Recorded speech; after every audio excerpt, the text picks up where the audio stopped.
eravamo ormai stanchi, ieri sera, ieri diciamo è andato avanti tutto il giorno l'elicottero, il pomeriggio ne è arrivato anche un altro, uno pescava dal bacino antincendio di Malgamont, l'altro invece pescava da qui dalla base di Miane e ieri sera sembrava spento come le altre sere, però di fatto non abbiamo abbassato la guardia.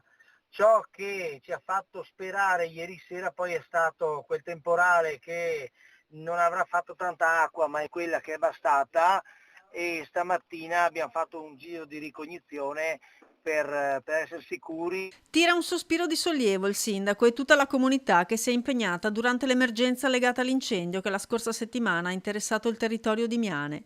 Dopo un'ultima ricognizione aerea e un'attenta verifica sul posto, effettuata anche con un drone dotato di termocamera, è stato possibile confermare lo spegnimento dell'incendio. Ora bisognerà calcolare i danni e le cause. Per ora la conta dice che sono bruciati tra i 12 e i 15 ettari, con particolari danni al sottobosco. Il report finale spetterà ai carabinieri forestali, ma il sindaco pensa anche di coinvolgere la popolazione in autunno per spiegare le operazioni e ringraziare tutti quelli che si sono messi a disposizione. A partire da Regione Veneto, Veneto Agricoltura, i servizi forestali, i vigili del fuoco, la Proloco di Miane, Miane Sport, il Comitato San Rocco. Qui un'intera comunità si è stretta intorno all'emergenza. C'è stata tantissima solidarietà, la Proloco di Miane per esempio ci forniva i pasti a mezzogiorno, ci supportava appunto con i panini e con quant'altro.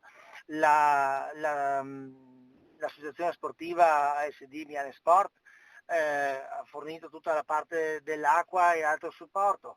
C'è stata poi, si è proposta anche il comitato di San Rocco, poi ci sono state anche varie persone che si sono date da fare e hanno detto guarda se hai bisogno sono qua, le abbiamo chiamate tutte per darci una mano, perché c'è sempre qualcosa da fare, sempre, anche le minime cose e devo dire le persone di Miane hanno risposto veramente bene.